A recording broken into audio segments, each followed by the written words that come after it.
And welcome to Unapologists, Geek Out, the UGO podcast. I am, of course, your host, Nick, the Merc with a mic, and I'm joined by my fellow Unapologists, Travis, the god of the pod himself, and our news correspondent, UGO!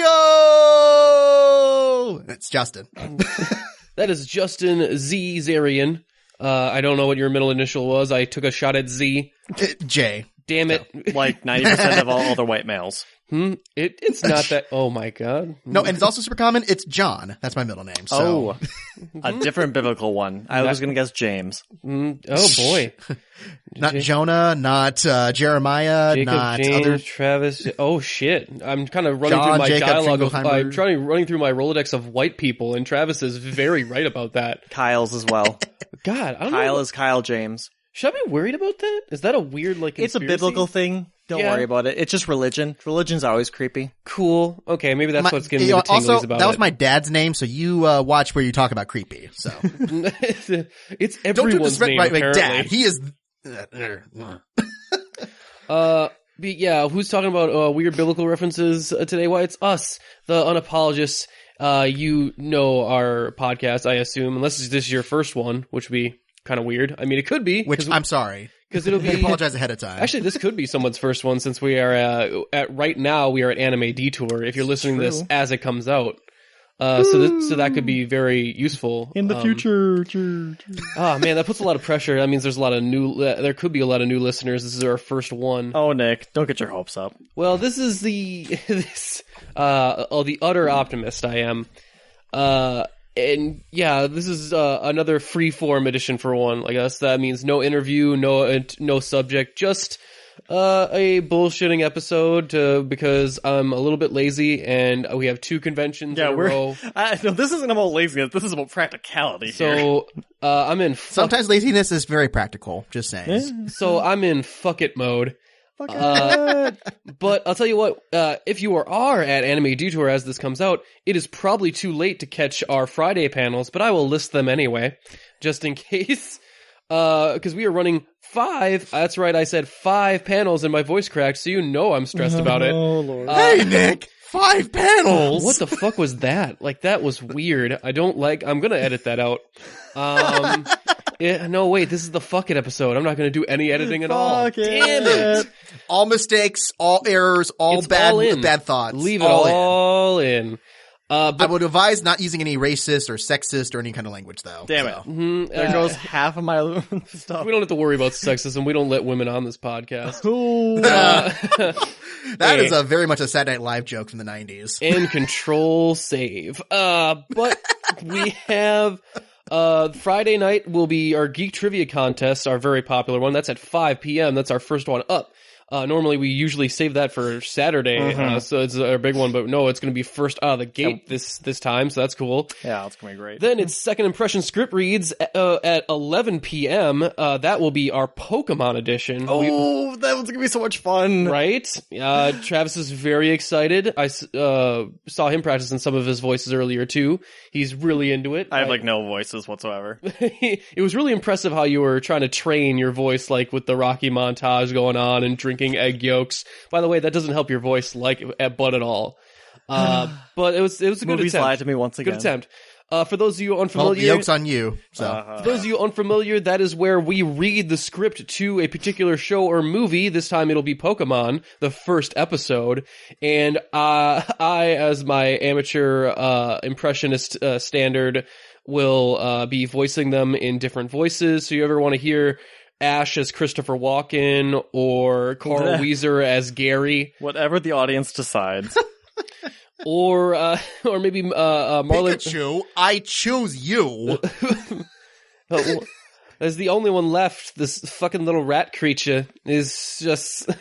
No, what was that on the ride back? We thought of like, oh, it was Carl Weezer as Ash. That was great. That might have been my favorite. Mom, I'm trying to be a Pokemon master. Yeah, so you can see that's going to be real fun. That's just going to be great. Also, that night at 12:30 a.m., late night, our 18 plus panel will be What Even Is This? Which is a new panel we are running, which will be our fairy tale edition on that one. That is where I watch a episode of an anime that I'm completely unfamiliar with, and basically ask a bunch of questions during it. I have already seen some snippets from the one we're doing. We're doing Fairy Tale. Is it only going to be one? No, I'm going to splice in another one if we have time. But what the thing was this is our first one. I don't know how long it'll take. Okay. So is this for like obscure ones or really popular ones? This is for really popular. This is going to be obscure episode, like weird episodes of really popular ones. Okay. Because you can definitely go what the WTF is this with some really obscure animes. Like there's this one called Sergeant Frog. Have you ever heard of that one? I have not. That whole thing's a WTF. I got shown that by in a group chat I was with some people, and all of us just looked at the guy who suggested, like, what the frick why did you make us watch this crap? Yeah, I figured that since it's our first time doing it, I was going to pick a little bit of a softball. So I'm like, Fairy Tale. It's popular, so. I was very disturbed at what I saw. Well, that was the point.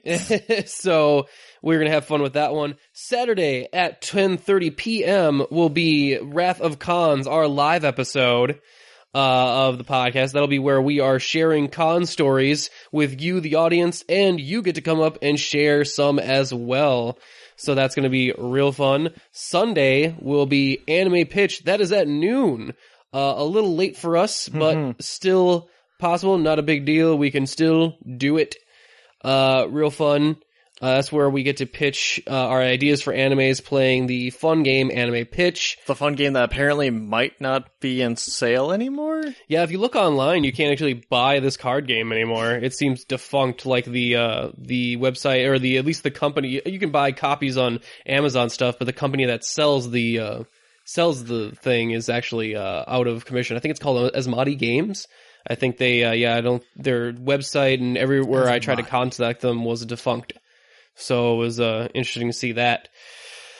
Sad. But, yep, that'll be our Anime Detour. Next week we'll have our interviews and some sessions there. I'm going to try and record some of our panels to see if we can't maybe get some of those in there. Some of them are a little more visual than would probably work on a podcast. But I'm figuring Anime Pitch is always a fun one to listen to. So we're going to try and do that as much as possible. We'll have our new video camera there. It's going to be a real fun time. Also, catch us next week, which will be at Midwest, the Midwest Gaming Classic. No panels that time. That's in Milwaukee. No panels this time, but it'll be fun because we have a booth there. We'll be running the booth, playing games there, and selling our merchandise, which has just come in. We have earplugs, I shouldn't say earplugs, earphones, phone stands, buttons, stickers, just a bunch of cool shit. The whole shebang. Yeah. And yeah, it's going to be real fun. Other than that, any other announcements? Oh, that's right. I should announce that our new podcast is still up and running. That's Pod Against Evil. That is our podcast concerning Stand Against Evil, covering that episode by episode. And it has been real fun to launch that one real quick. If you actually look on our Twitter, we've been conversing a little bit with some of the fan base for Stand Against Evil, including the official Twitter for IFC's Stand Against Evil. That was pretty fun watching that as soon as it launched. We had a couple likes from them, and also they replied to one of my editing posts where I was talking about editing the goat episode, and they replied back with the goat just with a gif of the goat walking with the head on the highway. Nice. So that was funny of them. This is very interesting to hear without context. So yeah, I assume you have not watched Stand Against Evil, right, Justin? No, not yet. So I'm just like, okay, goats. Yeah, that sounds about right. Yeah, it's we've been working on that for a while to run I was inspired by, Les's podcast, The Good Die Young, and Randy's, Beach Cop Detectives. I wanted to tackle a TV show episode by episode. So I thought Stand Against Evil is a good one to cover. Because it was one short. It's 22 episodes. They're only 8 episodes apiece. And shorter show time running as well. Mm-hmm. So it's pretty cool. I am really happy with how the first one turned out. Mike Moody of Permanent Record Studios helped us launch it. So it's been a real fun time doing that and seeing some of the responses there as well. I think that covers all of my announcements I had, unless anyone else has any other new projects or podcasts that they're launching. I mean, no. All right, I was actually No. wondering because Travis was like, Travis, who are you podcasting with that's not me? I could find people. I mean, actually, it wouldn't be that hard to find people. I could literally throw a dart at our Twitter and find a person. Mm-hmm. I like that Travis was very defensive. I'm like, I have friends that aren't you. Name 5. Oh wait, yeah, he just had to do the Twitter thing again. There's 5. But name 5 in this time zone. Aha, all our friends are in Austin. See, I can't. Still the same time zone, dude. Yeah, it is the same time zone. Sorry, I meant to say states, but I fucked up already. But yeah. Oh, speaking of Austin, we are already set up to visit Austin this July as well for Anime Austin. It's going to be a real fun time. And yeah, that was some other conventions we're already planning on visiting too, but they're a little farther down the way. We'll let you simmer on that while we plan. But I did also want to promote. I did that playthrough with Nick. Not Nick. Sorry, I was going to say Nick Tyson. No, Chris Herman, very different person. The other white guy. Yeah, I'm surrounded by. There's whiteys, only 2 of I am them. a whitey. So, but anyway, so I did my playthrough last week on his channel. You can look him up on Class in a Glass. I will warn you though that he clearly has not done this before. It was the first time that we ever did a group chat, to do a game playthrough. Because the sound's a little out of sync. So if you can put up with assuming that just assume that there's a second difference when you're hearing stuff happening in real life. But, that was a lot of fun. Like totally doing that. And we're doing another recording Friday, hopefully with those technical problems fixed. So Yeah, 'cause you're playing a Way Out, right? yes, Way Out. That game is very involved. Like that thing is made for co-op. Like it's a really great game to play with other people. Yeah, I'm really excited to try that one. I wanted to get my hands on Far Cry 5. There's been some video games out there that I've been really chomping at the bit to play, but I need to find some spare time between editing and stuff. But yeah, with that, how is everybody doing, guys? Wait, now we're doing this, huh?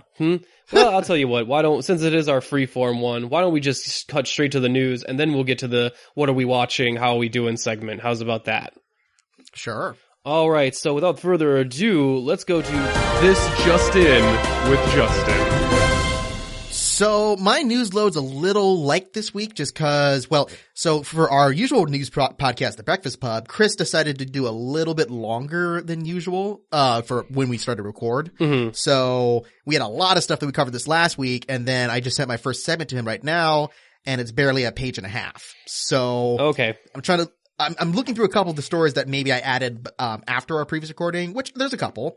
Like say, did I talk about Doctor Strange 2 with you guys?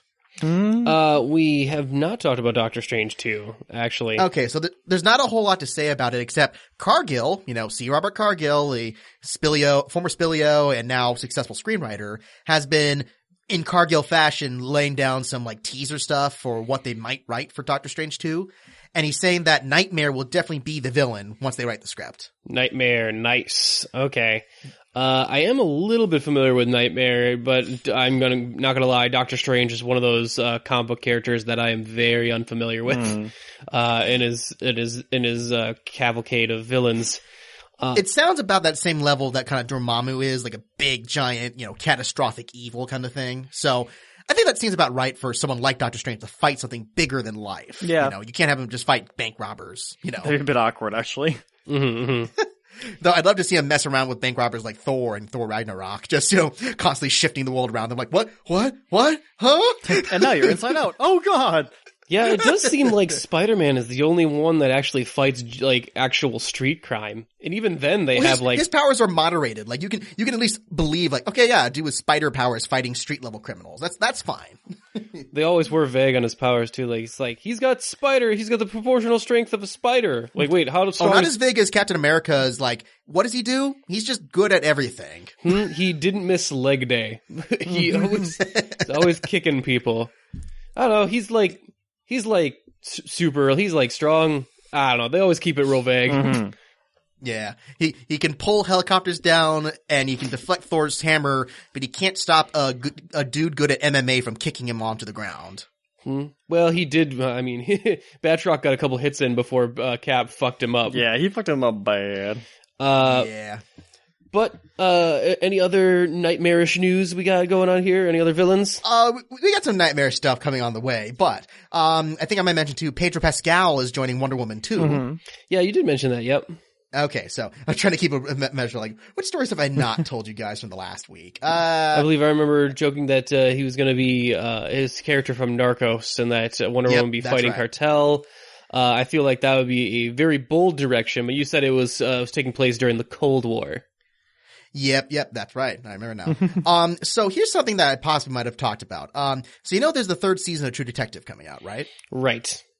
So there's a little bit of a hiccup this season because they made a big deal that Jeremy Saulnier, the director behind Green Room, was directing 2 of the episodes, which is pretty cool. No, actually, sorry, 3 of the episodes. Yeah. Unfortunately, the story is that there's a scheduling conflict, but it sounds like just Saulnier and David Milch, or what's the guy's name? Nick Pizzolatto just couldn't get along with each other. And Saulnier has left after filming only 2 of the 3 episodes he agreed to make. So instead, though, they got Daniel Sackheim to replace him, who's a veteran TV director on Americans, Game of Thrones, bunch of stuff. Like he's directed some of the more overall good episodes of Game of Thrones, Okay. I want to Yeah. So it was just sad because it's like, Jeremy Saulnier, that's so cool. He's such a new breath of fresh air for the franchise. And it's like, okay, well, 3rd director, not too bad. you know? Well, still, even if someone directing some of the lesser episodes of Game of Thrones, I still think would be a good get. Yeah, that's true. Considering I don't find many of those episodes to be very weak up until like maybe not the Suicide Squad episode, but other than that. Well, and the Sand Snake episode too. Oh, yeah, you're right. Yeah, I didn't care for that one either. All right, so then that's, I think, the only notable stuff for the last week. But this week, so there's Quentin Tarantino's Star Trek script that's going around? Yeah. Yes, we talked about Worf talking about dead Klingon storage or something. Yes. Now, so apparently the news is from Simon Pegg, which, always take it with a grain of salt unless it's actually true, that they're actually going to propose multiple scripts alongside Tarantino's script to see which one they're going to develop into Star Trek 4. Okay, so a bachelor style a way of deciding scripts. Whoever is going to get the ink rose or whatnot. I'm looking to hand out quills. Yeah. Quentin, I choose you this week. I choose you. Even though you said the N-word that a couple times, you just captured my heart. You said it so eloquently with all that other literate dialogue of yours. And so fast, too. Well, thank you. I really just want to impress you and talk to you about Star Trek because it's going to be so amazing. I work with Paramount. We're going to have Worf get captured by slave owners. It's going to be Worf Unchained. It's going to be really great. It's going to be good. Oh boy. So apparently James Gunn revealed that he helped write the dialogue for the Guardians characters in the new Infinity War movie. So that's kind of cool. That's pretty cool. I mean, it does make sense suck. Considering those characters talked completely differently than any other characters in the MCU.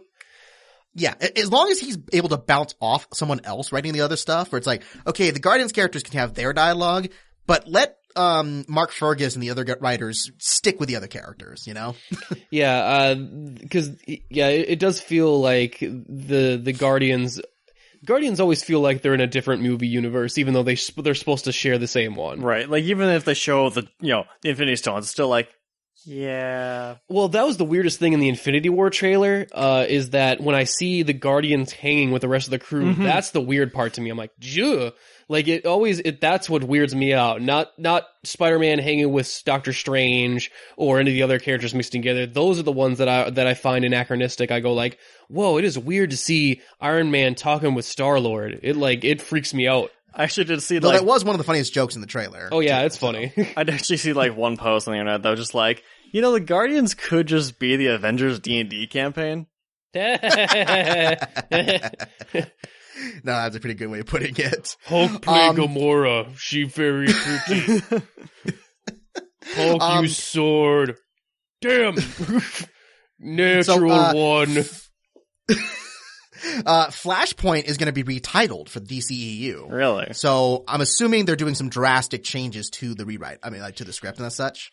Oh boy, I'm trying to care, but it's not coming to me. I know. The only reason I care is because the directors are the guys who just did Game Night. So I'm okay. Game Night was funny. Man, we really like Game Night. Which preview for that, I just watched Game Night last night. So. Oh, did you? How'd you like it? That movie's awesome. Right? It is hilarious. It's really funny. Yeah, I mean, freaking, what's his name? Billy Magnuson playing the doofy friend of theirs, the total moron dude. Yeah. That guy made me laugh almost every scene he was in. Like, just, he always says something just right. Like what, when they're like, the winner of the game gets this. It's like, just the A keys? set of keys? Yeah, no, the car. I brought a ringer this time. You know she's smart because she's got a British accent. Actually, I'm Irish. Okay, one, I'm Irish, and two, what the fuck? I liked Meth Damon personally. I liked Meth Damon in there. Oh, it was a little weird because it's such awkward comedy, but the payoff with his gag, like especially that big twist near the end, you're Yeah. like, oh my gosh, you're serious? This is the game. A comedy version of the game. I love it. No, that's what it is. Yeah, no, essentially yeah. That's totally what it is. Like, I'm sure that was the pitch. That was the elevator Yeah. pitch. It's the game with funny people in it. But yeah, if that's who's making the Flash movie, okay, yeah, the Flash is supposed to be a little funnier. Yeah, that's a step up from the previous directors they announced. Where it's like, sure, the guy who did Dope, everyone likes Dope, but I don't know if he has shown that he can do a big budget superhero film Right. just yet. Mm-hmm. Right. So then all the CW Arrowverse shows got renewed. Cool. Yay. Along with Black Lightning, Riverdale, Supernatural, Dynasty, and then Jane the Virgin and Crazy Ex-Girlfriend, which will probably be the last season for those shows. Okay, cool. I mean, I've been really enjoying Black Lightning and Legends of Tomorrow this season, so I'm happy to see that they got Legends of Tomorrow finally hit its stride, guys. Again? Like season 3 has been amazing. I considering how bad it was in season 1 and how I'm like, oh, it improved in season 2. But then season 3 has been like, once they embrace that, oh, these guys are actually really terrible at their jobs. It's gotten a lot Once better. they made it Doctor Who, that's pretty much when it got a lot better. Oh, sure. And they actually, one of the things that made it better was jettisoning out their Doctor Who character and getting rid of him. Like, he was one of those things holding it back, which was weird. Mm-hmm. Yeah. Also though, speaking of Legends Tomorrow, Ava Sharp is going to be a series regular next season. So. Oh, really? Okay, cool. Because they've been doing a lot with her character recently. Indeed. Mm-hmm. Yeah. There's So apparently someone really likes her. Yeah, there's a big twist with her character in the latest episode that is kind of like, at first you just think she's going to be another romantic interest for Sarah Lance, and then it's kind of like, oh, wait a minute, there's a little something more to her character than what you first thought. So that was interesting to see. Yeah, this is actually still the one of those shows I have not watched any of. I would say, I mean, you're probably going to want to skip to season 2. Like, season 1 is just very much meh. Yeah, just go on to season 2 and go from there. Although you could probably just catch on from season 3, actually. Okay. So basically your point is, it's not worth watching. Well, except that there's a lot of mythology that you're going to miss out on. Like, you're going to be wondering where the fuck is Captain Cold or half the team since they keep switching people up. I feel like I would actually never ask that question. Man, I miss Captain Cold, actually. Yeah, he was entertaining, actually. Really enjoyed him in that Arrowverse crossover where he showed up in the alternate universe as a good guy. Well, I mean, and that's the thing, just because that character's so popular now, I'm like, well, we can't have him be bad forever, know. Yeah. Anyway, Indiana Jones 5 is still happening, and it's going to be Harrison Ford's last time playing the character. Duh, because he's like 70-something now, so. Yeah, I'm not sure if another round at the well in that one's going to be a good idea. Doubt it. No, probably not. I won't watch it either way, so I don't care. So, do you know the Safdie brothers, the guy who did that movie Good Time last year? I'm not familiar with their work, actually, no. Okay, so Good Time was the one with Robert Pattinson that came out, this little crime thriller that was actually really, really good. Like, that's right. I keep hearing good things about that one. I've been meaning to watch it. Yeah, and it was Robert Pattinson's best performance by far ever. And that's saying that he actually was really good in it, not just that he was bad and only better than bad. It's like, no, it was really good. But apparently they're going to try to do another, like, they got the Paul Thomas Anderson and the Steven Soderbergh thing where they take weird actors you wouldn't think could be good actors and make them into big roles. Cause the new person who's going to take over the headline for their next film, Uncut Gems, is Adam Sandler. Really? Yeah, so apparently it was going to be Jonah Hill, and he had a scheduling conflict, so Adam Sandler is replacing him as the new lead in this film. So I'm like, okay, a dark, gritty drama thing like A Good Time with Adam Sandler in the lead role. I'm intrigued. I'm curious. I pretty much just avoid Adam Sandler anytime I can. Sometimes though he can make actually good drama performances, like Punch Drunk Love and Reign Over Me and a few other films that he's done. Funny People. I really like Funny People. He's always an interesting guy to me. And the fact that every time I think he's given up, he'll do another project that I'll go like, oh, actually, that was pretty neat. And then he'll go back to doing 10 bad films. Yeah. So he's an interesting guy. He likes to throw bones to the people who actually care about good movies every now and then. Mm-hmm. Unfortunately. All right, so going through a few of these stories here, you probably don't know many of this stuff here, but Hugh Laurie's joining the new Catch-22 series that George Clooney's producing. So cool. Hey, House. Love that guy. Right. And then the last one only is a sad story because there's not a whole lot of other goofy stuff that came out lately, but for people who really love cop dramas like back in the day, and some of the biggest ones that influenced the genre, one of the most famous TV showrunners ever just passed away this weekend at 74, Stephen Bochco. He did stuff like LA Law, NYPD Blue, Hill Street Blues, and then, funny enough, he was also showrunner on Doogie Howser, which introduced Neil Patrick Harris to the world. Okay. Yeah, so he's kind of single-handedly responsible for innovating modern TV as we know it today, which my TV professor always points out. The two most influential shows ever to be produced in our modern era of television are Hill Street Blues and All in the Family. And having watched some of those shows in this class, it's like, yeah, you can see why. All the modern tropes of how we make quality television came from Hill Street Blues. So Sure. Yeah, so, he had a good run. He also directed this really terrible TV show called Cop Rock, which it's all on YouTube for anyone who's curious. It's attempting to do gritty stuff like Hill Street Blues as a musical. Wow. And that plays out exactly what you think. That sounds hilarious and terrible. Oh, it's so funny because the opening is like any cop drama where they're doing a raid on a house to arrest a bunch of people. And then it turns into like a cover of oh gosh, what is it? Not Flava Flav, but that kind of like 90s hip hop stuff where you're like, well, that came out of nowhere and didn't work. That seems like it'd be worth watching just to see that happen. Man. Like I said, it's on YouTube. Go check it out. Have to Cop do Rock. that. It's hilarious. What's it called again? I'm going to add that to a bookmark. Cop Rock. Cop Rock. Okay. Yeah. I can recommend to you some truly amazing shows I've watched in this year. Just like, how did anyone think that these shows could ever be launched in a successful series? Like, I introduce you guys to Homeboys in Outer Space. That's one that's worth your time. Oh boy, that one sounds very 90s and it's it is so 90s you can taste the surge. Oh boy, that's gonna have to go on the watch list too. And then the crossover, insane clowns from outer space versus Homeboys from outer space. Oh jeez. All right, so that's all the news I got. So. Well, that was very helpful. Thank you so much, Justin. We're actually taking a small musical break, and we'll be back with the trailer talk right after this. Yo, Tom from Toonami here. You're listening to the UGO podcast, and I hope y'all are ready because trailer talk starts now. All right, welcome back to Trailer Talk, guys. It is an interesting one today. Some smaller movies. But that shouldn't be too big of a problem. We like the smaller movies over on this channel here. No such thing as too small of a movie, correct? Yes? Justin's not here. You don't have to lie. We don't know. But no, we actually have a movie Justin talked about with us, which was The Quiet Place. Or A Quiet Place, I'm sorry. I wanted to check out the trailer for it. And apparently there was a new trailer. I think it comes out this week. So it'll be out by the time this recording is out, actually, too. So it looked very interesting to me. So without further ado, let's give it a watch. Military fighting a massive invasion. Around the world. Total devastation. We have to protect them. Promise me. I promise. Emily Blunt looking very pregnant.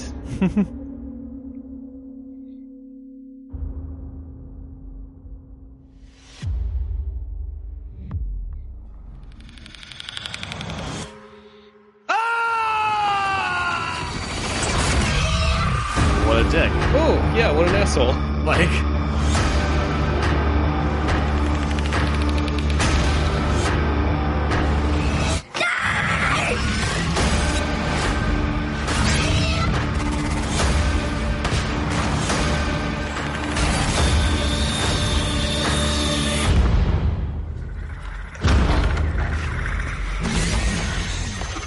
A quiet place.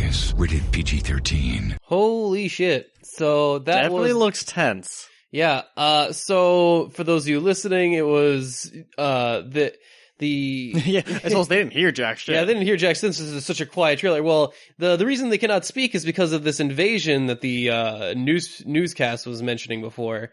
And we have Emily Blunt and what's that boy's name? Damn it. I forget what it was. But yeah, apparently the aliens hunt via sound. So we got that cool shot with the old guy just hanging out in the background. And then decides to scream. Decides to scream for no, like, I'm assuming maybe in the movie, maybe it's more of a distraction, like, oh, maybe I'll help these guys escape by drawing it towards me. But for when it doesn't play like that in the trailer. The trailer looked like he was just being an asshole, like, and just like, aha, come get us, aliens, we're over here. Like, more like he just saw him like, get off my lawn. Oh shit. Were they aliens, or is it like some sort of? It's hard to tell. They don't really give a good shot. Mm-hmm. They don't explain it. I'm assuming they're probably aliens if I had to guess, but yeah, it looks really neat. I mean, I even like some of the stuff they were using, like just like trying to be as quiet as possible, but then maybe using stuff as distractions, like the fireworks. Right. Like that was pretty cool. I really liked how, like, he even just running into his dad, like he was like, oh, excuse me, sorry about that. And a lot of putting the finger over the mouse, putting the mouth thing going on. I don't know. I was digging on it, actually.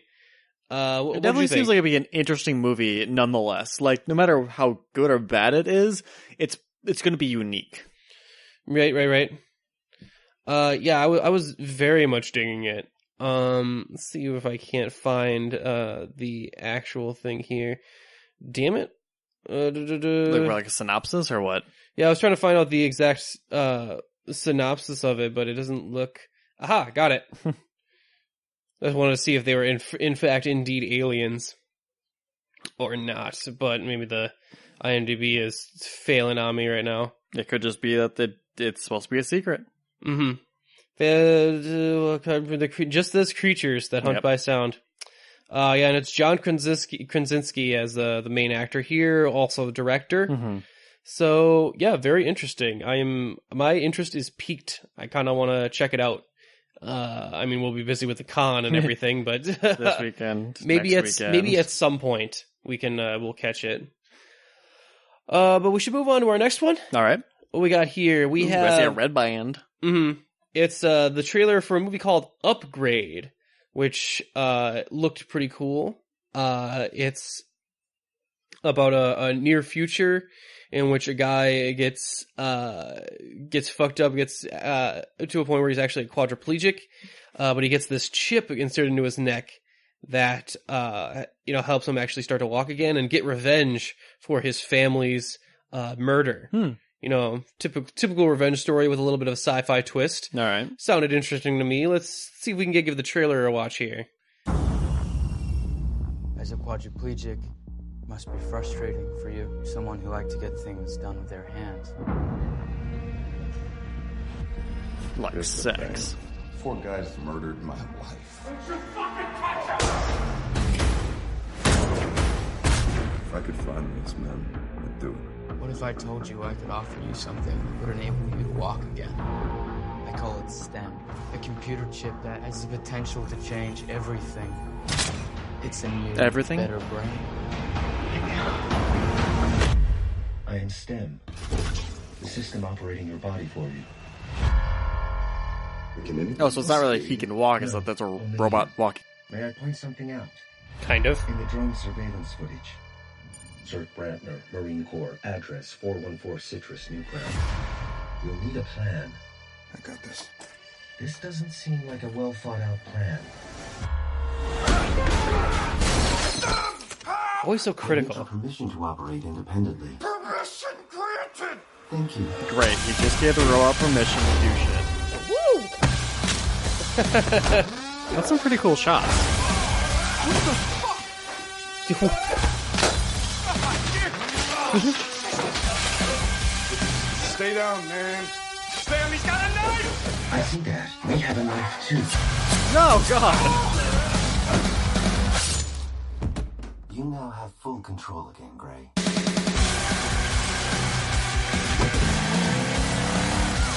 If you are involved in this somehow, then you need to let me know. Well, I was in the area, Detective.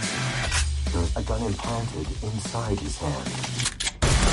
Gun hand. Alright then. Stan, what do you think I should do? Move, Gray. Man, you are persistent. I cannot allow us to be killed. We are going to finish the job we started. Wow, that sounds way more sinister than it probably should. You didn't know that I'm a fucking ninja. While I am state of the art, I am not a ninja. Okay, that looks really fun. Man, And that... super violent. Oh yeah, like that where he's fucking that guy up when he first gives the robot control. Oh, and also, yeah, maybe don't give the robot control. It like, looked that like was... it turned out fine. Yeah, that... For him, mostly. I did like the whole look on his face was just like, holy shit, did you see what I'm doing? This is amazing. The tone of it is a little bit weird since he's supposed to be Getting revenge. but and I like the voice. I'm trying to figure out who actually is playing the voice. It definitely here. does sound familiar. Maybe it just says VR guy. That doesn't sound right. Yeah, I'm trying to figure it out here, but I really like some of the actually cinematography it showed during the fight sequences, which is like tilting the camera around. Yeah, it was really fun. I think it was. I mean, it reminds me of like a HAL 2000 type voice going on in it.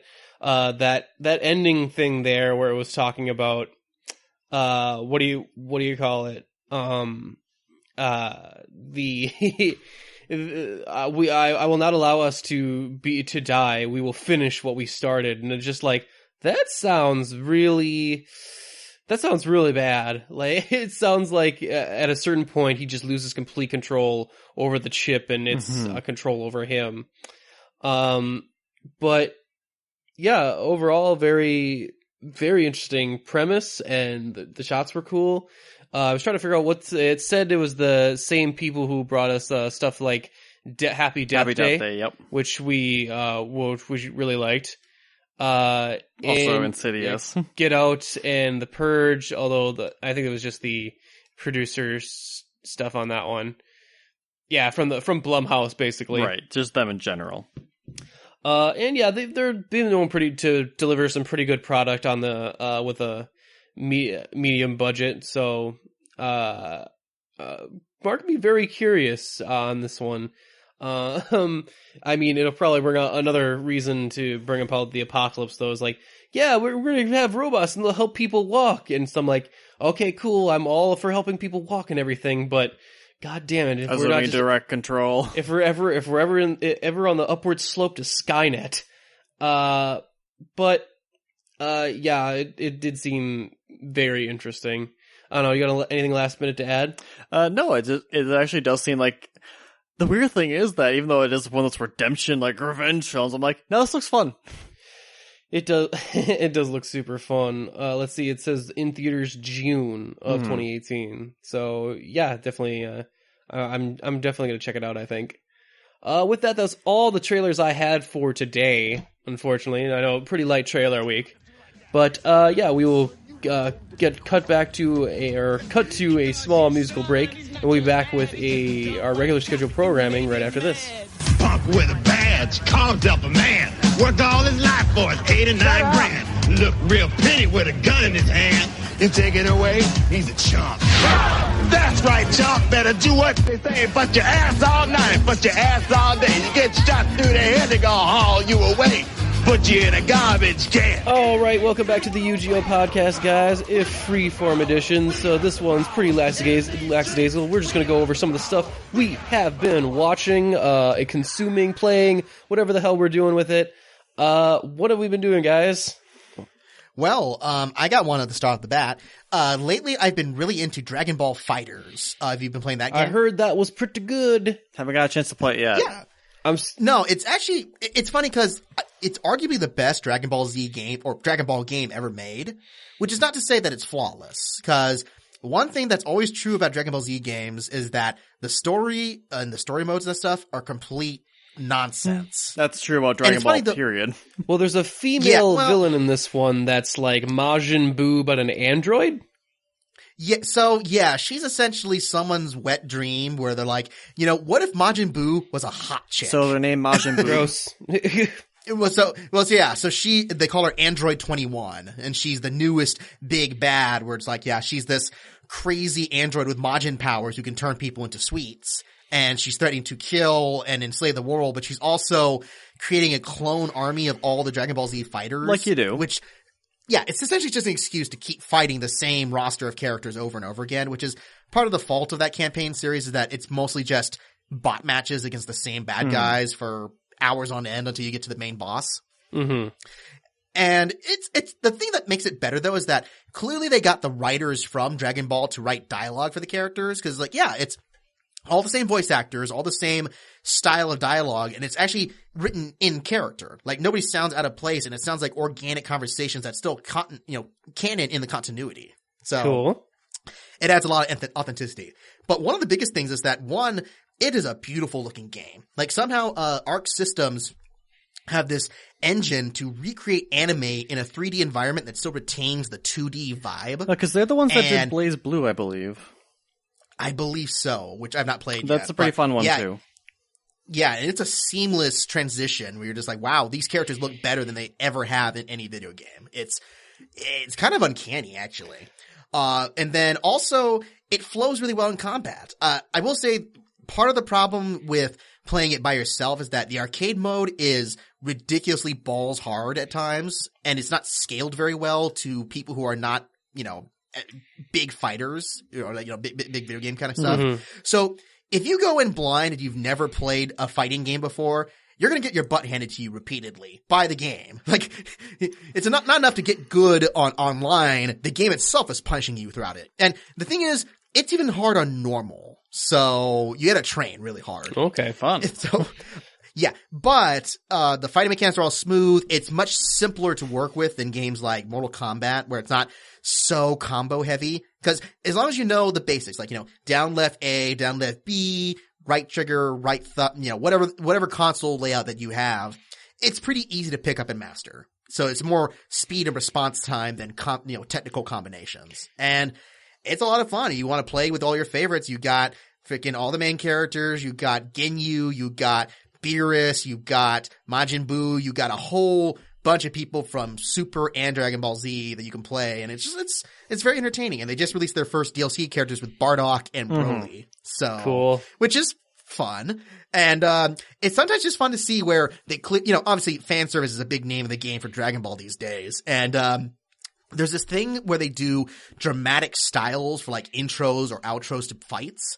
And if you set up certain situations with certain characters, you'll get these like elaborate cutscenes in the battle where they'll do like inside gags on famous Dragon Ball scenes, including like, say you have Yamcha and Nappa, where, obviously if Nappa beats Yamcha, one of those little green guys will jump on Yamcha and kill him. Mm-hmm. But if Yamcha wins, he'll shoot back at the green guy and explode Nappa, and Nappa will be seen in the same death position that Yamcha's in normally. So it's kind of like, that's kind of amusing, right. Stuff like that. So it shows that they put a lot of effort into making this game accessible and fun and has its own personality. So if you ever get a chance to rent it or try it out with friends, I totally recommend giving it a shot. Oh, I was definitely going to buy it eventually. I was just going to wait for it to go on sale.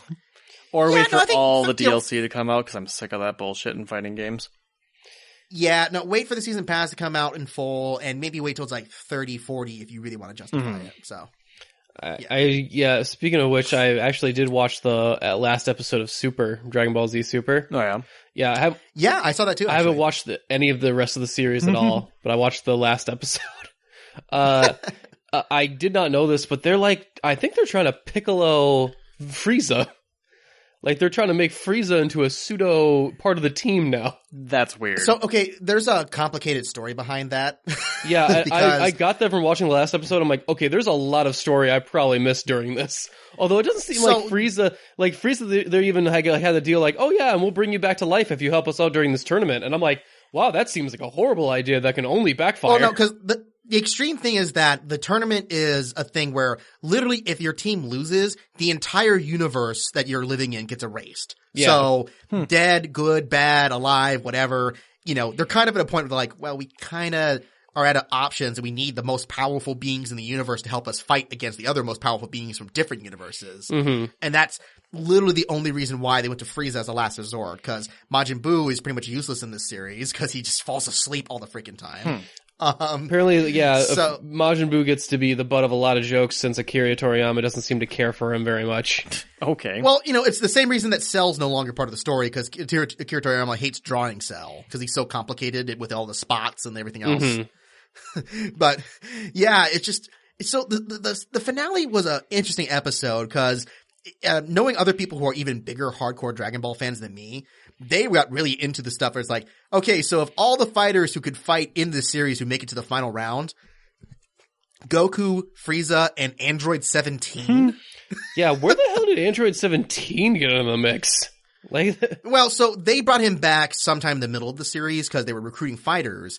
And they do, Dragon Ball Super does that thing like Dragon Ball where it's not terribly in a rush to get to anything at any point. Mm-hmm. So they devote a whole episode or two meeting 17 and his family because he has a wife and kids now and that such. Wait, and how is he even alive though? Yeah.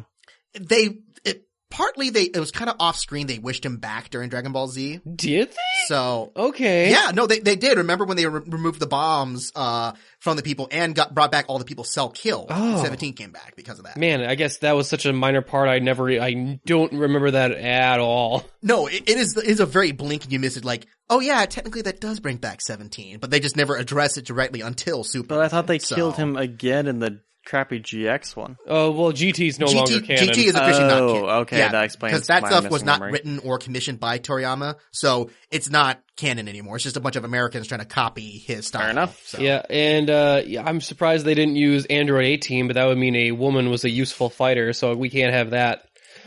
To be fair, 18 has been much more dominant in the story since the beginning of Super, so Sure. she's had more to do. I'm just looking at I was looking at the final battle. I'm like, yep, real sausage fest as usual in the final tournament.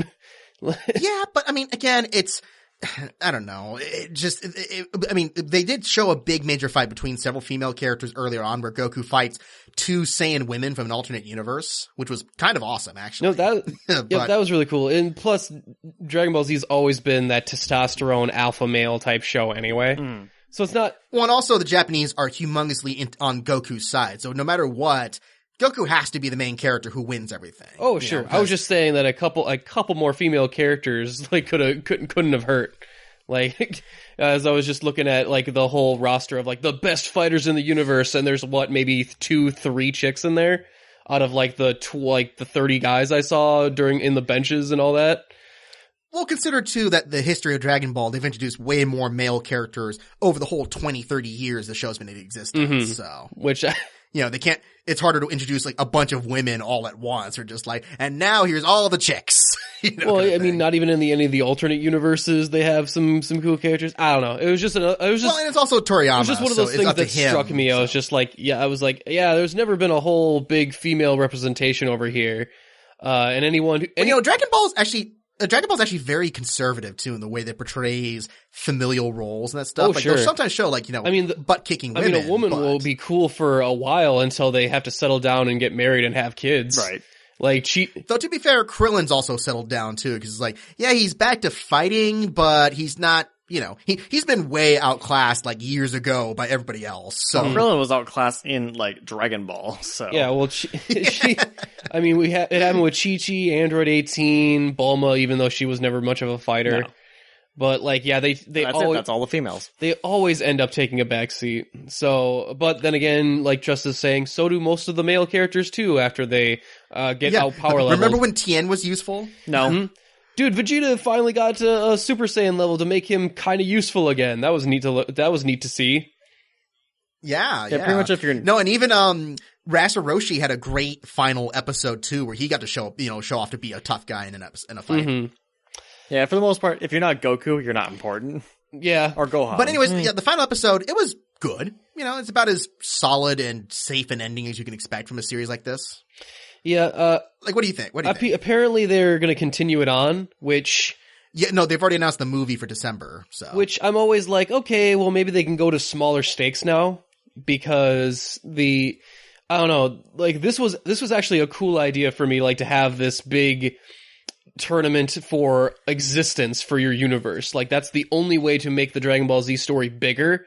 Was because by the time they were fighting Cell and Majin Buu, it's like, well, it doesn't matter how strong these guys get. Once you get to the point where you can blow up the planet, any stronger than that, it doesn't really come off as like, oh shit, that guy's that much stronger. Like I can kill 2 planets at the same time. Mm-hmm. Well, now they're fighting gods. Like literally there's only so much you can do once you're literally fighting deities, immortal beings, kind of stuff. So I thought that it would have been a good idea to end the series here after the tournament, because I'm like, okay, there is no way it gets bigger than this. Like there's... What I'm hoping is that maybe if they do divide up attention, maybe give the other characters stuff to do that doesn't require universe-destroying monsters, Like maybe Goku and Vegeta fight a universe-destroying monster, but the other guys fight something much more human and ground level or something like that. I don't know. Mm-hmm. Oh, so basically that episode of Buffy where there's an apocalypse going in the background and then there's Xander? And then, Xander gets to help out in his own way. I did, you know what, I did get a kick in a kick out of Frieza and Goku teaming up against Jiren. Like that was pretty cool, like to see them actually work together to fight. Which Jiren is pretty awesome as a villain, to be fair. Well, I actually want to kind of go back and watch the tournament now, because I didn't realize they were doing this, but it's a big free-for-all kind of. So you get to see people take on more than one person at a time. Oh, wow. That's almost never done. There's like 2-on-1, there's 3-on-1, there's 3-on-2, there's like some of the, I was looking back and it's like, oh shit, like, cause watching Frieza and Goku actually strategically work together and fight is actually pretty cool. Like Frieza will flip Jiren with like his tail and be like, okay, I got him, like, and he like freaks out and like, hey, throw me at him, and then Goku will like, do that, throw mechanic, like when you're jumping on somebody, and he'll throw like with the legs and launch Frieza like a torpedo at Jiren, and like that was pretty cool. And I was like, yeah, like what? It took us a while, but this was kind of the thing that I wanted Dragon Ball Z to do, was to get a little more dynamic fights in there. Yeah, which, I mean, obviously they had a much smaller budget for the TV show than they did for the movies that they made. Mm-hmm. But they did up it, as the series went along, the animation got a lot better over time. So.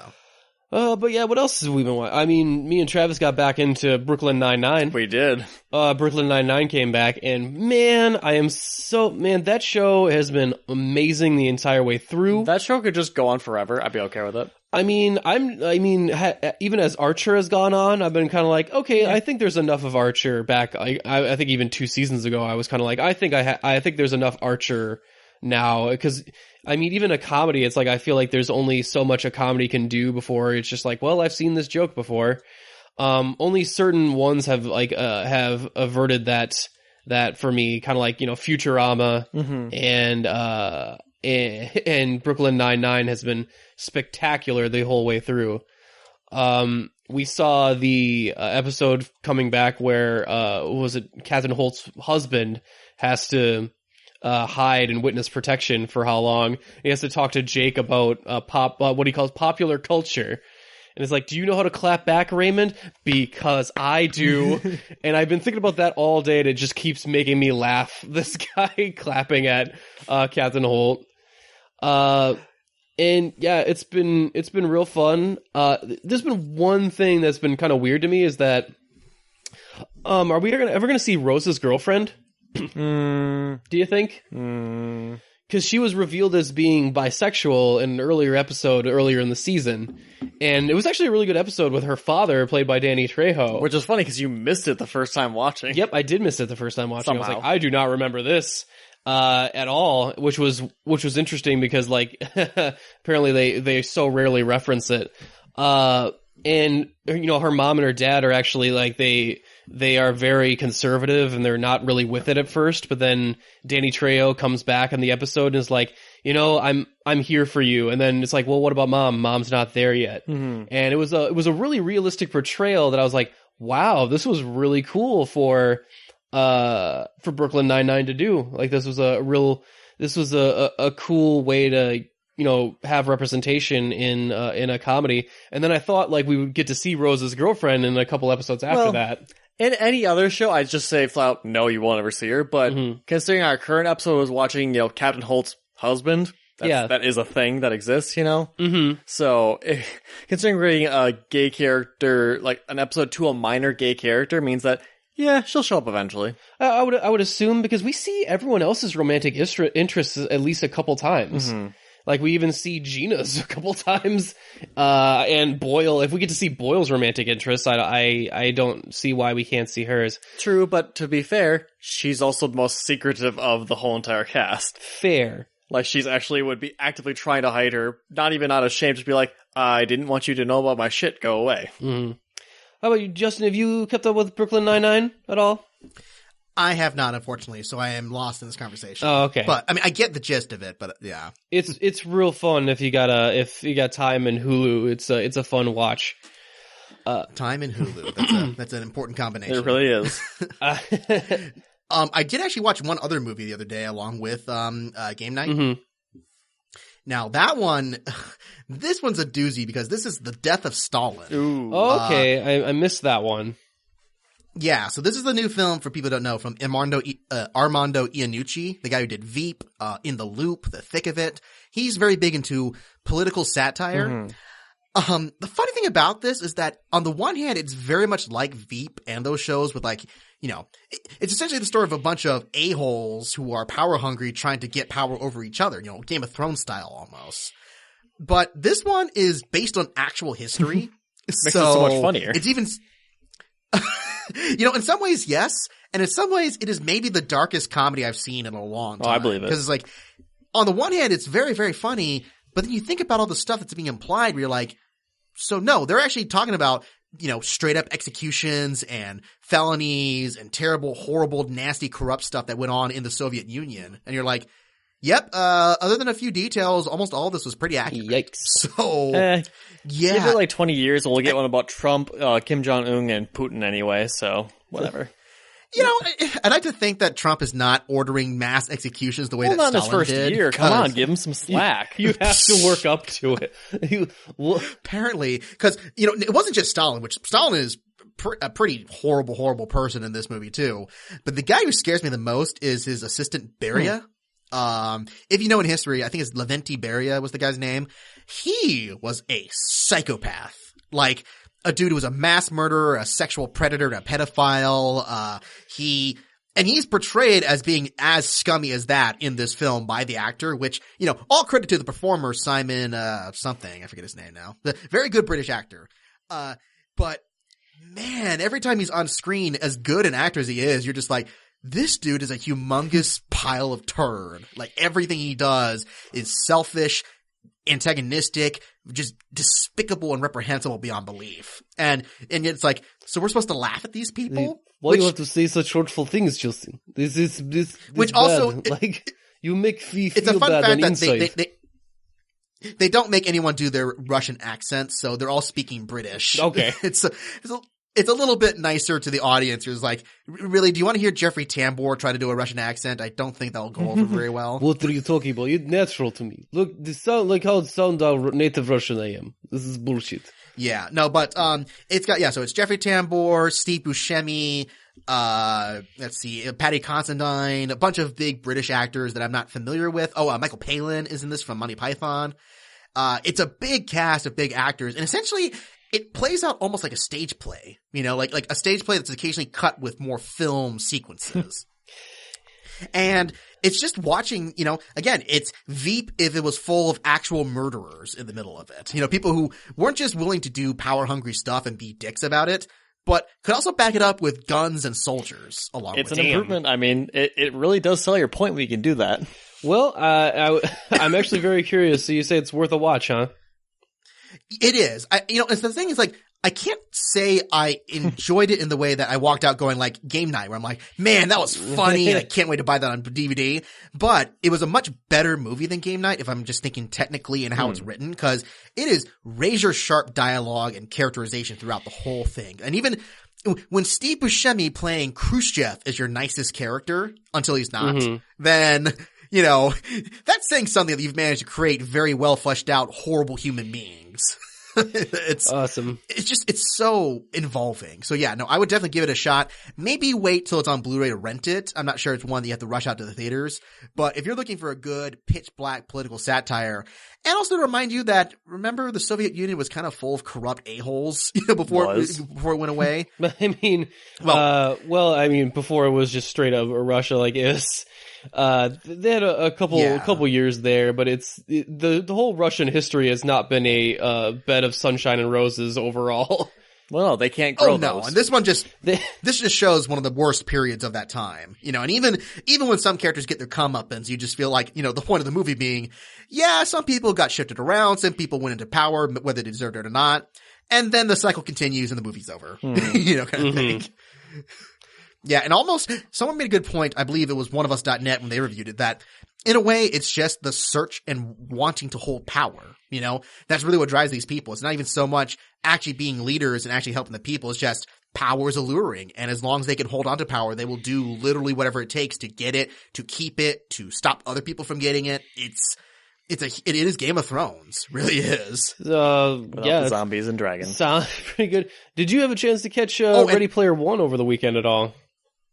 No, not yet. I'm actually going to spend this weekend catching up on a couple other films because A Quiet Place is coming out this weekend. Indeed. That John Krasinski movie, which I've seen nothing but rave reviews, which I'm shocked. I'm like, wait, John Krasinski as writer and director and lead actor made a movie that people are saying is one of the best horror movies of the last few years. Yes, I am very interested. I don't know. Apparently that's what I'm hearing as well. Apparently he learned that just keep it in the family, work with your wife. Oh yeah. I guess me and Travis also watched Jessica Jones. We just did a Netflix and kill on it as well this past week. Yeah, I saw that you posted that up and I haven't listened to it yet because I'm split on whether I actually want to see it or not. Because on the one hand, I'm like, I love the first season, but I've heard very mixed stuff about the second season. It's pretty mixed. So. It's not as good. I mean, that's almost not up for debate for me. That it's a little inconsistent between episodes. One of the things I didn't articulate that I wanted to get to now that I didn't articulate in the Netflix and kill review, and what stuck with me later is that Jessica doesn't get enough win moments in season 2. No, it's very much a downer almost. And what I mean, and not even just win moments, but like fuck yeah audience moments where, an episode in season 1 where, she finally gets one over on Kilgrave and he wakes up in that fucking room and it's like, fuck yeah, and you want to watch the next episode immediately, right? And then... Well, yeah, like the teasers, like the thing to hook you into the next episode. Yeah, and then in the episode after that where you first realize, holy shit, Kilgrave's power don't work on her, and she gets that smile on her face because she gets her power back. Yep. And there's a lot of her getting her power back in that first season after having it taken away from her. In this one... It's a hero's journey. It's her building up to becoming the hero that we want her. In this season, there's a lot of power being taken away from her and not a lot of her taking it back. Even including in the last episode, which is her being very passive in what happens in the last episode. Which seems to be very regressive given how, feminist the first season was of empowering women. And it's like, and now we're going to strip that all away. Well, to be fair, not many people make it out good in this season, male or female. Mm-hmm. It's just, it sucked because I felt like, maybe it's just another way on our journey, another low note so that we can build her back up again. Yeah. But it was just... So I gotta ask though, who is the main villain? Spoiler. It's a spoiler. Like major. Yeah, like a bigger, it's a big thing they reveal midway through. But, okay, cause that's the thing is like, I've been, I mentioned on previous recordings, I'm like, there's no way of knowing who the bad guy is so far, cause they've been trying to keep it in the shadows other than, the other big twist that's kind of spoiled by the casting news of who shows up in a later episode, from the first season. And you're like, you got me. Okay, I knew that was gonna happen. Alright, you got me, it's the Wizard. Not a lot of people know it, but the Wizard actually makes it to Nick, you said you wouldn't spoil it. I know, but he was so excited. I gotta tell him. No, it's what's his name? The guy who made the pie for her in the first season. He comes back from the dead, and he's the main bad guy. Oh, I forgot about that guy. So yes, totally that guy. Yeah, yeah, totally that guy. I guessed it right, everybody. Woo! No. Yeah, it's another experiment. Like there's where Jessica got her powers from that experimental lab. It's another lab experiment. Escape from there is basically what's the villain. Okay, so Weapon X kind of thing. What's also interesting is that they don't mention any other, like, they mention that, the Wizard, and then almost no other, and then a possible healer, and then, like, no other escaped experiments, but maybe they'll touch upon that in later seasons. So then also, I heard that people just do not like Trish. Oh god, I hate her so much. Trish has a rough season 2. She goes down the junkie path basically again. Yeah, and it's really hard to watch her go down, but she doesn't just self-destruct, she actually destructs other people. She takes Malcolm down with her, basically. Her and Jessica's relationship has always been tumultuous at best anyway, but she does that. She comes off as insecure, jealous. She just loses a lot of her better character traits that she had in season 1. Like, it's almost a night and day contrast to the point where I'm sure that in season 3, they're just going to write her as a completely different character and pretend that season 2 didn't happen. That's what it sounds like, because I've heard, like, that's been the most unanimous complaint of the whole season. So Good. far. I'm glad that other people hate Trish just as much as I did. Yeah, she's going to get a major rewrite. I'm almost positive, because that's a lot of what the backlash is about. Like, she has a few scenes where it's like, oh my god, Trish, could you get hurt? I'm like, oh, yes, come on. Aw, it was a fake out. Why? Because also they're trying to push her towards being Hellcat, so you can't really do that if nobody likes the superhero. Yeah, it was an interesting way to try and transition someone into being a more prominent superhero type character on the show. Yeah, because if they make a Hellcat series, I'm gonna be like, okay, and put that next to Iron Fist. Also, could we get a little bit more crossover between the shows? I mean, we got to see Foggy for 2 seconds, and then he never shows back up again. So wait, like there was no other cameos from the other series? We don't see Claire. We hear Hogarth mention Danny Rand a couple times, but that's about it. We don't see Luke Cage. We don't see. We don't see Matt Murdock or any other Daredevil characters. We don't see shit. Nope. And okay, because I know that, like, if I remember correctly, that Danny Rand and Luke Cage are teaming up for the new Luke Cage season. Yeah. So I'm like, that seems like that would be a great idea to actually pair up people for, like, okay, so it's this guy's story, but this guy gets dragged in to help with the fight. That seems like it would make more sense in the long run. Right. And then it's like they mentioned that they have protocols for superpowered people now. And at first I was like, oh shit, what happened to those guns that they introduced in Luke Cage season 2? Remember those? That they had those... Wait, season 2? Or no, I'm sorry, season 1. Second half. The second half of Luke Cage, where they introduced those guns, those high-velocity rounds that were made to kill super people. It's like, those ever going to get brought up again? Or... So wait. The show that promotes itself with the bulletproof character introduces guns that can take down the bulletproof guy. Yeah, season 2 of Luke Cage is not very good. The second half is they... Oh, what's this character's one power? Basically he's a black guy that can't get shot. And then we introduce guns that make him so he can get shot. It's like, what the fuck? But yeah, that's not even where a lot of the logic gets. How do you beat something that's bulletproof? Build a better bullet. So. That's even disregarding the pimp stormtrooper near the end. Which I can't believe that actually the joke they made was like, man, you look like a pimp stormtrooper. I'm just like, okay, I get this costume looks stupid. Don't tell me that it's stupid, show. Yeah, don't make up for the fact that you couldn't make up for it in the costuming department by trying to make it like a jokey thing.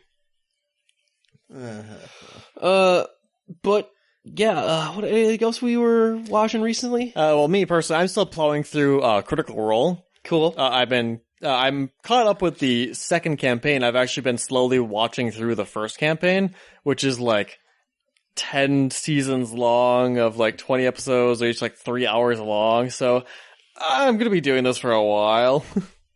So I was obviously looking for something to play while I was watching that. Something that I've played before that I don't have to pay too much attention to, because I was like, I don't need to spend 100% of my attention on Critical Role, because I am watching it on my phone, but overall it's still mostly a audio thing. I just like seeing their reactions from time to time, like, oh, this big moment happened, let's watch their faces because they're hilarious to watch. So I was like, what can I play that falls into that realm? So I actually rebought Diablo 3 for PC because I saw it went on sale. because they released the Necromancer character pack a while back. That was like, they wanted like $20 for like a character pack. I'm like, nothing else? That's it? That's just a character? Yeah, no. How about not? So I waited for like... I mean, you are paying for the character to play through the entire game. Yeah. So. Still no. But I eventually went on sale, and oh my god, the Necromancer's so much fun. Like, I just went... Because I'm not paying too much attention, I just play on normal difficulty, which I normally play at least on hard on Diablo, because it's a kill fest anyway. And I was killing bosses before they even, like, getting to their second phase. I was just like, nope, die. They actually get, like, corpses to use as a resource, and they get one ability that allows them to explode corpses. Okay. And I'm like, okay, well, that gives it a little bit of, control, you only get so many corpses to use as weapons, right? Mm-hmm. Yeah, eventually they get a skill that's like, okay, for the next, 15 seconds, you have unlimited corpses. Oh, so I win. Yep. I killed Diablo in, a minute. Not even. Damn. Yeah. It was hilarious. Wow. Poor guy, never stood a chance. Oh, I mean, I gotta get back into video gaming in some big way. I'm trying to make my way through Horizon Zero Dawn right now. Still playing that one? Yeah. I'm almost done. I'm just doing some random crap. Well, I think Far Cry 5 does have co-op. I don't know if it's full-length co-op or if there's just co-op missions. Oh, I'm not sure. I don't know. I'll have to look at it. Oh, I have one last thing, because I have to head out in just a little bit too, but I got one more thing. So I mentioned this to Nick a few weeks back. I got to see the first 4 episodes of that new HBO show Barry before everyone else did. And it's actually a pretty funny show. It again, it's that trend of weird, off-kilter, dark comedies. So you've seen the trailers for this, right, Nick? I think I have, but refresh my memory. Yeah, so Barry is the big vehicle for Bill Hader. He directed most of the early episodes. He's the main star. It's really his baby kind of thing. Basically, he's a former Afghanistan soldier, served in Afghanistan, who becomes a hitman when he comes back because he can't adjust to civilian life. And he's set on an assignment to Los Angeles, because he does most of his stuff through Middle America and East Coast kind of stuff. And his assignment is to assassinate this actor who who pissed off a guy who runs the Chechen mob. Yes, this is the one I'm thinking of. Okay, where he joins the acting because it's the class. one with... Yes, where Victor Zsasz is one of the henchmen from the Chechen mob. So. That's amazing. And he's actually, super hilarious, because he's playing, full-on Russian, just oh yes, hello there, comrade, kind of thing like that. And he's hysterical. Great. He's even funnier with the fact that he has no eyebrows like he does in Gotham. You're just what is with this dude? He's so weird. He's like a lizard person. He really is. He's kind of, and he kind of gets owned by Barry early on because the first episode, basically Barry is wrestling with his conscience on, does he murder this actor guy? Because he's not that bad a dude. He's a moron, but he's not a bad guy. And he's starting to fall in love with his acting job too. And then that's when they cross paths with, Victor Zsasz' character, who is okay, so Barry's not following through on the job. Maybe I have to step in and and do the job myself. And that leads to an interesting little standoff. Now I gotta say though, it's a really good show, and I really like Bill Hader in this, and then the actress they cast as his love interest, who's another actress in the program. Sure. And also freaking Henry Winkler as the acting coach. He's playing that type of character that you'd expect from old-timey actors. It's oh yeah, he's this older guy who cusses a whole bunch and he's a pretentious acting coach. But he's also an actor who's desperately trying to get a job doing gum commercials because no one will hire him because he's really not that great an actor. Sure. Even though Barry is also a pretty bad actor because he's got no confidence in his stage presence. Sure. But the one thing I will say that's not great about the show, there's a running thread with the police because, not to spoil too much, but something that crosses paths between Barry and Victor Zsasz' character, which I know I keep saying that, I don't remember the actor's name. It leads to a police investigation where they're trying to look for Barry because they got a picture of a hitman shooting his gun, but they can't see his face because it was shrouded in shadow. Okay. And that storyline, it always feels like it comes in out of nowhere because everything else is so focused on the acting gimmick or the hitman gimmick. And then occasionally we cut to the cops and you're like, okay, can we get back to the actors? So no strong B-plot that's running through it, huh? Yeah, it's not terrible, but they try to make it as funny as the stuff going on with Barry's character. And it's just not there. Like, the only major funny part is that Henry Winkler meets the main investigator, who's this, black policewoman who's part of the investigation. And he's trying to seduce her the entire time while she's actually trying to investigate a genuine murder.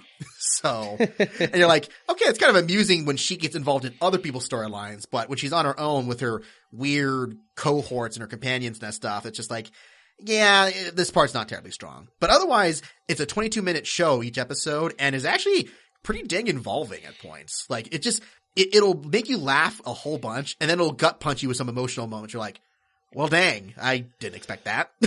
Well, that sounds really cool. I'm going to put that on my queue as well. Yeah, seems interesting. Yeah. Yeah, no, give the first episode a shot, definitely. That will really be kind of a good litmus test, because, again, it's that level of, it can be really funny when it wants to, but on the, under the surface, it's a straightforward hitman with a crisis drama. Just this guy who's been killing so long, he's like, I don't know if I have any direction in life anymore. All I am is just a tool in other people's hands. So, and then, yeah, Bill Hader directed the first 3 episodes, and I can say make a good case for him doing other directing jobs. He's actually pretty good at not just the drama elements and the acting elements, but even framing shots. He's got a good eye for that. Cool. So. All right, well, I think it's a good place to leave it off there. I think we've given people a good idea of what we've been watching and some recommendations, so that's been great. We did skip one thing we've been watching, or what you've been forcing me to watch. I did not remember. Yes. Santa Clarita Diet? That one. We are going to do a whole Netflix and kill on that. Oh, so, okay. yeah, so I'm going to save that for later. But, yeah, I enjoy Santa Clarita Diet. Season 2 has just been out. I enjoy it even more than Season 1, and it's been really good. He enjoyed it so much, he was like, well, then Travis has to enjoy it. The first season, I was like, this is good, but I don't think I need to make Travis watch this. But the second season was so good, I was like, okay, yeah, we're going to talk about this on the show. I just gotta ask, how was Joel McHale? Joel McHale is great in this season as the antagonist realtors or realtors, or however you pronounce it, because there was a big joke in there. Yeah. Oh, Come on, Tiny. I'm like 6'1", and I'm 6'4". That makes me 3 inches taller than you. Just had to think. You had to think about it for a second, because Joel McHale doesn't play it. It's really funny.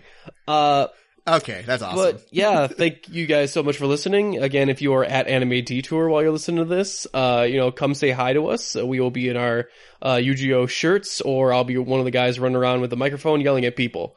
So yeah, have a good time with that. Other than that, you can always catch the show and subscribe to us on iTunes. Rate us on iTunes. 5-star reviews always help us out. We really appreciate them. We will even read them out on the air word for word. That is my guarantee. And yeah, follow us on Twitter at UGO Podcast, our Instagram. Check out some of our con pics at the same thing. Like us on Facebook and all that good social media stuff. Or you can just always send us an email at unapologeticgeekout@gmail.com. Justin, where can the people find you? Oh, you can find me at oneofus.net. I write the notes for our subscriber-only podcast, The Breakfast Pub, where we cover the week's news, just like we do on here. You can also find me doing some other stuff, like Chris Herman's Class in the Glass. We had such a fun time the first recording, we might make this a more regular thing with doing multiplayer or cooperative gameplay stuff. You'll catch second part of A Way Out this week at some point. He does live streaming on Twitch for that. And then, yeah, you can just find me bouncing around on Facebook and Twitter. Sounds good. All right, we're going to let you guys go then. We are Unapologetic Geek Out, and we're out.